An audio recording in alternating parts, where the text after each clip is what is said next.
ಇಲ್ಲಿ ಒಂದು ಉಚಿತವಾದಂಥ ಒಂದು ಆರೋಗ್ಯ ಕಾರ್ಡ್ ಕೂಡ ವಿತರಿಸುವಂಥ ಒಂದು ಅವಕಾಶವನ್ನು ಬೇಕಲಾಗಿದೆ. ಈ ಒಂದು ಇದರ ಸದುಪಯೋಗವನ್ನು ಎಲ್ಲ ಕೂಡ ಪಡೆಯಬೇಕಂತ ತಿಳಿಸ್ತೇನೆ.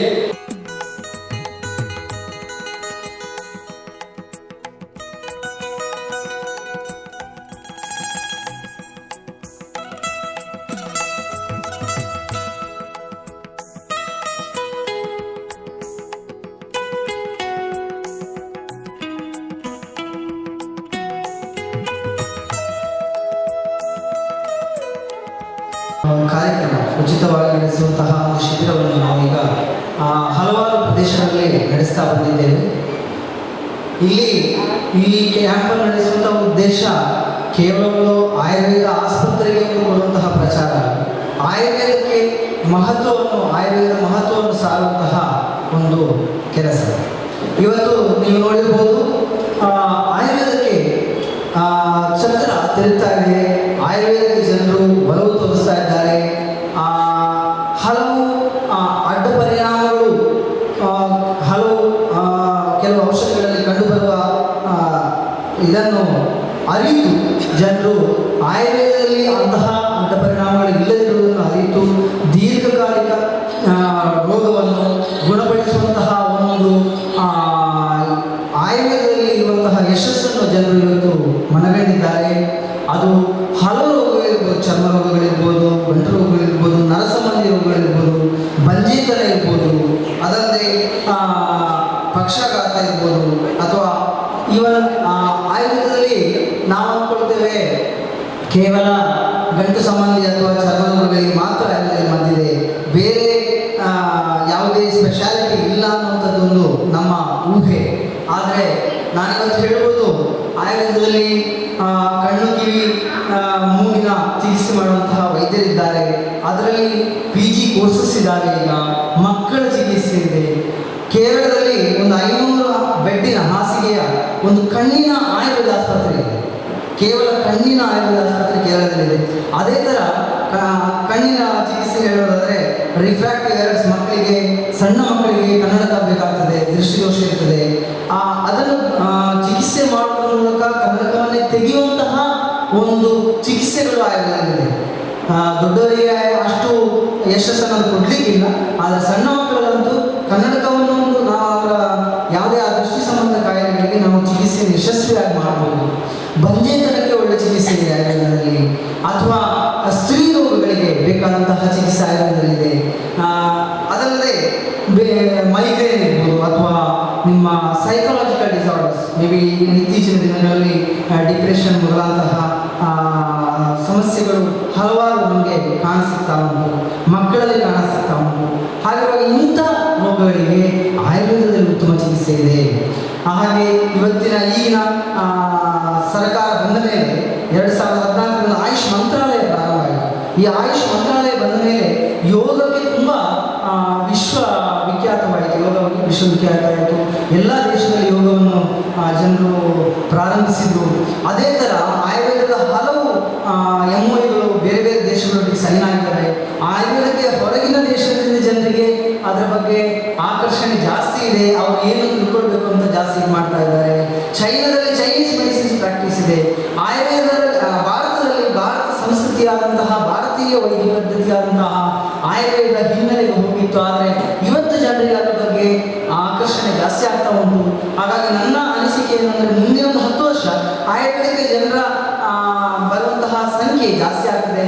ನಮ್ಮ ವೈದ್ಯಕೀಯ ಪದ್ಧತಿ ಮುನ್ನೆಲೆಗೆ ಬರಬೇಕು. ಅದೇ ನಮ್ಮ ಫಸ್ಟ್ ಪ್ರಿಫರೆನ್ಸ್ ಆಗಬೇಕು. ಮಿಕ್ಕಿದ್ದು ನಾನು ಯಾವುದೇ ಬೇರೆ ವೈದ್ಯಕೀಯ ಪದ್ಧತಿ ದೂರುವುದಿಲ್ಲ. ಆದರೆ ಅದು ಸಾಕಷ್ಟು ಈ 3 ವರ್ಷದಲ್ಲಿ ತುಂಬ ಜನರ ಆಗುವಗಳಿಗೆ ಎಲ್ಲ ಸಮಸ್ಯೆಗಳಿಗೆ ಅದರಲ್ಲೇ ಪರಿಹಾರವನ್ನು ನೋಡ್ತಾ ಇದ್ದಾರೆ. ಆದರೆ ಎಲ್ಲ ವೈದ್ಯಕೀಯ ಪದ್ಧತಿ ಒಳ್ಳೆಯದೇ. ಎಲ್ಲ ವೈದ್ಯಕೀಯ ಪದ್ಧತಿಯಲ್ಲಿ ಅದರದ್ದೇ ಆದ ಶ್ರೇಷ್ಠತೆ ಇದೆ. ಅದರದ್ದೇ ಆದ ಚಿಕಿತ್ಸಾ ಯಶಸ್ಸನ್ನು ನಾವು ಅದರಲ್ಲಿ ಕಾಣಬಹುದು. ಹಾಗಾಗಿ ನಾವು ಹಲವು ಮನೆಮದ್ದುಗಳನ್ನು ಮೊದಲು ಹಳೆ ಕಾಲದಲ್ಲಿ ಮನೆಮದ್ದನ್ನು ಜಾಸ್ತಿ ಯೂಸ್ ಮಾಡ್ತಾ ಇದ್ದರು. ಇತ್ತೀಚಿನ ಕಾಲದಲ್ಲಿ ಅದನ್ನು ಕಡಿಮೆ ಮಾಡಿದ್ವಿ. ಈಗ ಸಾವಯವ ಕೃಷಿಯಾಗಲಿ, ಸಾವಯವ ಆಹಾರದ ಬಗ್ಗೆ ಆಗಲಿ ಅರಿವು ಜನರಿಗೆ ಬರ್ತಾ ಉಂಟು. ಇವತ್ತು ನಾವು ಶಾರದಾ ವಿದ್ಯಾಲಯದಲ್ಲಿ ಒಂದು ಆಹಾರೋತ್ಸವವನ್ನು ಮಾಡ್ತಾ ಇದ್ದೇವೆ. ಅದರ ಜೊತೆಗೊಂದು ಅದಲ್ಲದೆ ಆಯುರ್ವೇದ ಚಿಕಿತ್ಸಾ ಶಿಬಿರವನ್ನು ಇವತ್ತು ನಾವು ಶಾಲಾ ವಿದ್ಯಾಲಯದಲ್ಲಿ ಹಮ್ಮಿಕೊಂಡಿದ್ದೇವೆ. ಸುಮಾರು 500-1,000 ಜನರು ಅದರ ಉಪಯೋಗ ಇವತ್ತು ಪಡೆಯಲಿದ್ದಾರೆ. ಸೊ ಹಾಗಾಗಿ ಜನರಿಗೆ ಇದರ ಸಾವಯವ ಆಹಾರದ ಬಗ್ಗೆ ಆಗಲಿ, ಉತ್ತಮ ಆಹಾರದ ಬಗ್ಗೆ, ಆಹಾರ ಪದ್ಧತಿಯ ಬಗ್ಗೆ, ಭಾರತೀಯ ಸಂಸ್ಕೃತಿ ಚಿಕಿತ್ಸಾ ಪದ್ಧತಿಯ ಬಗ್ಗೆ ಅರಿವು ಇವತ್ತು ಜನರಿಗೆ ಬರ್ತಾ ಇದೆ. ಅದರ ಬಗ್ಗೆ ಜನರು ತುಂಬ ಇವತ್ತಿನ ಈ ಕಾಲಘಟ್ಟದಲ್ಲಿ ಇರುವಂತಹ ಕ್ಯಾನ್ಸರ್ ಆಗಲಿ, ಹಲವು ರೋಗಗಳು, ತುಂಬ ಮಧುಮೇಹ ಇದೆ. ಯಾಕೆ ಹೀಗಾಗ್ತಾ ಇದೆ? ಯಾಕೆ ಜಾಸ್ತಿ ಕ್ಯಾನ್ಸರ್ ಬರ್ತಾ ಇದೆ? ಯಾಕೆ ಗರ್ಭಕೋಶದಲ್ಲಿ ಗೆಡ್ಡೆಗಳು ಜಾಸ್ತಿ ಇರುವಂತಹ ಕಂಡೀಷನ್ಸ್ ಯಾಕೆ ಆಗ್ತಾ ಇದೆ? ಇದರ ಬಗ್ಗೆ ಎಲ್ಲ ಜನರು ತಿಳಿತಾ ಇದ್ದಾರೆ, ತಿಳ್ಕೊಳ್ತಾ ಇದ್ದಾರೆ. ಅದರ ಬಗ್ಗೆ ತುಂಬ ರಿಸರ್ಚ್ಗಳು ಆಗ್ತಾ ಇದ್ದಾವೆ. ಹಾಗೆ ಆಯುರ್ವೇದದ ಬಗ್ಗೆ ಜನರಿಗೆ ಆಯುರ್ವೇದವನ್ನು ನಾವು ಮಾಡಬೇಕು, ಅಡ್ಡ ಪರಿಣಾಮ ಕಡಿಮೆ, ಇದರಲ್ಲಿ ಉತ್ತಮವಾದ ಚಿಕಿತ್ಸೆ ಇದೆ, ಇದು ನಮ್ಮ ಚಿಕಿತ್ಸೆ ಆಗಿತ್ತು, ಇದನ್ನು ನಾವು ಬಿಡಬಾರ್ದು ಅಂತ ಭಾವನೆಯಲ್ಲಿ ಬಂದಿದೆ. ಹಾಗಾಗಿ ಇವತ್ತಿನ ಈ ಒಂದು ಕ್ಯಾಂಪನ್ನು, ಶಿಬಿರವನ್ನು ಇಲ್ಲಿ ಆಯೋಜನೆ ಮಾಡಿದಂತಹ ಈ ಎಜುಕೇಷನ್ ಟ್ರಸ್ಟ್, ಶಾಲಾ ವಿದ್ಯಾರತ್ನ ರತ್ನ ಎಜುಕೇಷನ್ ಟ್ರಸ್ಟಿಗೂ ನಾನು ಧನ್ಯವಾದ ಹೇಳ್ತಾ ನನ್ನ ಮಾತನ್ನು ಮುಗಿಸ್ತೇನೆ. ಧನ್ಯವಾದ. ಅದೆಷ್ಟು ಆಯುರ್ವೇದ ಪಂಡಿತರು ಇವತ್ತು ಪಾರಂಪರಿಕ ಔಷಧಿಗಳನ್ನು ನೀಡುವುದರ ಮೂಲಕ ಆ ರೋಗ ರುಜಿನಗಳನ್ನು ಗುಣಪಡಿಸುವಂಥದ್ದು ನಾವೆಲ್ಲರೂ ಕೂಡ ನೋಡಿದ್ದೇವೆ.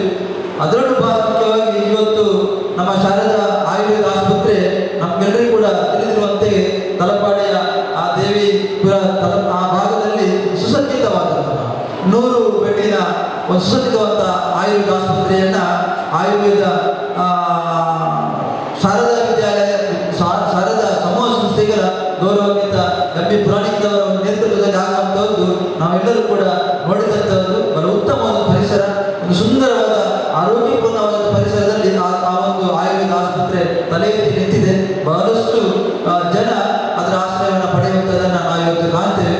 ಅಂತಹ ಒಂದು ಆಸ್ಪತ್ರೆಯ ಎಲ್ಲ ತಜ್ಞ ವೈದ್ಯರುಗಳು ಇವತ್ತು ವಿದ್ಯಾರತ್ನ ಈ ಒಂದು ಮಾಧ್ಯಮ ಶಾಲೆಗೆ ಬಂದು ಇವತ್ತು ಉಚಿತ ಆರೋಗ್ಯ ತಪಾಸಣೆ ಮಾಡಲಿಕ್ಕಿದ್ದಾರೆ. ಜೊತೆಗೆ ಅಗತ್ಯವಿರುವವರಿಗೆ ಔಷಧಿಯನ್ನು ವಿತರಿಸುವ ಕಾರ್ಯಕ್ರಮವನ್ನು ಕೂಡ ಅವರು ಮಾಡಲಿಕ್ಕಿದ್ದಾರೆ. ನಾಳೆ ಇರುವಂಥದ್ದು ಇವತ್ತು ನಾವು ಸಾಮಾನ್ಯ ಭಾಷೆಯಲ್ಲಿ ಇಂಗ್ಲೀಷ್ ಮದ್ದು ಅಂತ ಇರ್ತೇವೆ.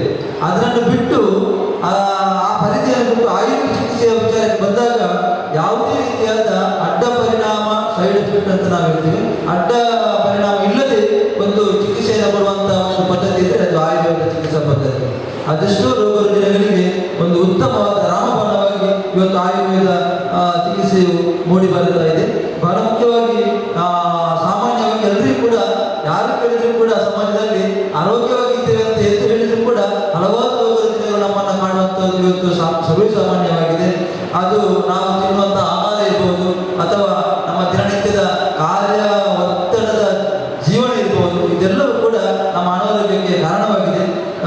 ಬಹಳ ಮುಖ್ಯವಾಗಿ ಇವತ್ತು ಆ ಬೆನ್ನು ನೋವು ಇರ್ಬೋದು, ಗಂಟು ನೋವು ಸಾಮಾನ್ಯವಾಗಿ ಪ್ರಾಯದವರಿಗೆ ಇರುವಂಥ ಗಂಟು ನೋವು ಇವತ್ತು ಯುವಕರು ಕೂಡ ಇರ್ತಾರೆ, ನನಗೆ ಏನು ಕೊಡುವುದಿಲ್ಲ ಮಾರೆ, ನನಗೆ ಅಲ್ಲಿ ನೋವು ಇಲ್ಲಿ ನೋವು ಅಂತ. ಒಟ್ಟಿನಲ್ಲಿ ಎಲ್ಲರೂ ಕೂಡ ಒಂದು ರೀತಿಯಾದ ಅನಾರೋಗ್ಯಕ್ಕೆ ನಾವೆಲ್ಲರೂ ಕೂಡ ಇರುವಂಥದ್ದು. ಅದೇ ರೀತಿ ನರ ಸಂಬಂಧಿ ಕಾಯಿಲೆ ಇರ್ಬೋದು, ಮೂಲವ್ಯಾಧಿ ಇರ್ಬೋದು, ಸಾಮಾನ್ಯವಾಗಿ ಬರುವಂತಹ ತಲೆನೋವು ಇರ್ಬೋದು, ವಿಶೇಷವಾದಂತಹ ಪಕ್ಷಪಾತ ಪ್ಯಾರಲೈಸಿಸ್ ಅಂತ ನಾವಿರ್ತೇವೆ, ಪಕ್ಷಪಾತ ಇರ್ಬೋದು, ಚರ್ಮ ರೋಗ ಇರ್ಬೋದು, ಕಣ್ಣು, ಕಿವಿ, ಮೂಗು, ಗಂಟಲಿನ ಸಮಸ್ಯೆ ಇರ್ಬೋದು, ಸ್ತ್ರೀಯರ ಮುಟ್ಟಿನ ಸಮಸ್ಯೆ ಇರ್ಬೋದು, ಬೆಳೆಸಲಿಗಿರ್ಬೋದು, ಬಂಜೆತನ ಇರ್ಬೋದು, ಗರ್ಭಕೋಶ ಸಂಬಂಧಿ ಕಾಯಿಲೆಗಳಿರ್ಬೋದು, ಅಥವಾ ಮಕ್ಕಳು, ಬಹಳ ಮುಖ್ಯವಾಗಿ ಮಕ್ಕಳಲ್ಲಿರತಕ್ಕಂತಹ ಬೇರೆ ಬೇರೆ ರೀತಿಯಾದ ರೋಗಗಳು ಎಲ್ಲದಕ್ಕೂ ಕೂಡ ಆಯುರ್ವೇದ ರಾಮಬಾಣವಾಗಿ ಇವತ್ತು ನಮಗೆಲ್ಲರಿಗೂ ಕೂಡ ಕೊಡುವಂಥ ಔಷಧಿಯಾಗಿದೆ.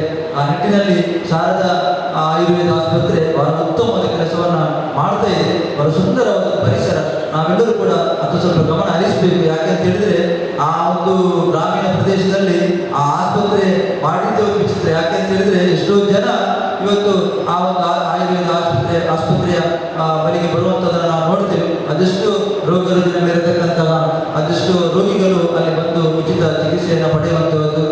ಡಾಕ್ಟರ್ ಈಗಾಗಲೇ ಹೇಳಿದ್ದಾರೆ, ಅತಿ ಆರ್ಥಿಕವಾಗಿ ಹಿಂದುಳಿದವರಿಗೆ ಉಚಿತವಾದಂಥ ವ್ಯವಸ್ಥೆಯನ್ನು ಅಲ್ಲಿ, ಔಷಧಿಯನ್ನು ಕೊಡುವಂಥ ವ್ಯವಸ್ಥೆಯನ್ನು ಅಲ್ಲಿ ಮಾಡ್ತಾ ಇದ್ದಾರೆ. ಒಟ್ಟಿನಲ್ಲಿ ಬಹಳ ಸುಂದರವಾದ ನಮ್ಮ ಒಂದು ಆರೋಗ್ಯ, ಯಾವತ್ತೂ ಕೂಡ ಸಮಾಜ ಆರೋಗ್ಯಪೂರ್ಣ ಆಗಬೇಕಾದ್ರೆ ನಾವೆಲ್ಲರೂ ಕೂಡ ಆರೋಗ್ಯವಂತರಾಗಿರಬೇಕು.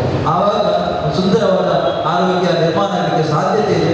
ಆ ನಿಟ್ಟಿನಲ್ಲಿ ಶಾರದಾ ಆಯುರ್ವೇದ ಆಸ್ಪತ್ರೆ ಈಗಾಗಲೇ ಕೆಲಸ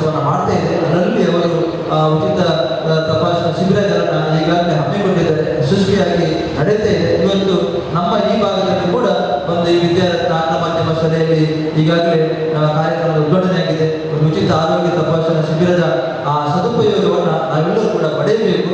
ಆ ಮೂಲಕ ಶಾರದಾ ಆಯುರ್ವೇದ ಆಸ್ಪತ್ರೆ ನಾಳೆ ನನ್ನ ಮನಸ್ಸಿನಲ್ಲಿ ಇಡೀ ನಮ್ಮ ಜಿಲ್ಲೆಯಲ್ಲೆಲ್ಲ ರಾಜ್ಯದಲ್ಲೂ ಅಲ್ಲ ಒಟ್ಟಿನಲ್ಲಿ ಒಳ್ಳೆಯ ಒಂದು ಹೆಸರನ್ನು ಪಡೆಯುವ ದಿಕ್ಕಿನಲ್ಲಿ ಸಾಗುತ್ತಿರುವಂತಹ ಶಾರದಾ ಆಯುರ್ವೇದ ಆಸ್ಪತ್ರೆ ಮುಂದಿನ ದಿನಗಳಲ್ಲಿ ಎಲ್ಲರಿಗೂ ಕೂಡ ಒಂದು ಆರೋಗ್ಯದಾನವಾಗಿ ಅದು ಅನುಕೂಲಿಸಿ ಅಂತ ಹೇಳುತ್ತಾ ಈ ಸಂದರ್ಭದಲ್ಲಿ ನಮ್ಮ ಇವತ್ತು ವಿದ್ಯಾಸಂಸ್ಥೆಗೆ ಬಂದು ಈ ಒಂದು ಕಾರ್ಯಕ್ರಮವನ್ನು ಆಯೋಜನೆ ಮಾಡಲಿಕ್ಕೆ ನಮಗೆ ಅವಕಾಶ ಮಾಡಿಕೊಟ್ಟಂತಹ ಶಾರದಾ ಆಯುರ್ವೇದ ಆಸ್ಪತ್ರೆಯ ಎಲ್ಲ ಗೌರವವಂತರಿಗೆ ಅಭಿನಂದನೆಯನ್ನು ಸಲ್ಲಿಸುತ್ತಾ ನಮ್ಮ ಇವತ್ತು ಆಗಮಿಸಿ ಒಂದು ಕಾರ್ಯಕ್ರಮದಲ್ಲಿ ತಮ್ಮನ್ನು ತೊಡಗಿಸಿಕೊಂಡಂತಹ ತಜ್ಞ ವೈದ್ಯರಿಗೂ ಕೂಡ ನಮ್ಮ ಸಂಸ್ಥೆಯ ಅಭಿನಂದನೆಯನ್ನು ಸಲ್ಲಿಸುತ್ತಾ ಅವರನ್ನು ಮಾತನಾಡಿದ್ದಾರೆ. ಅದೇ ರೀತಿಯಾಗಿ ನಮ್ಮ ಇಂದಿನ ಈ ಮುಖ್ಯ ಅತಿಥಿಯಾಗಿ ಮುಖ್ಯ ಅತಿಥಿ ಅಂತ ಹೇಳಲಿಕ್ಕಾಗುವುದಿಲ್ಲ. ಅದೇ ರೀತಿಯಾಗಿ ನಮ್ಮ ಶಾಲಾ ಎಲ್ಲರ ಪರವಾಗಿ ಹೃತ್ಪೂರ್ವಕವಾಗಿ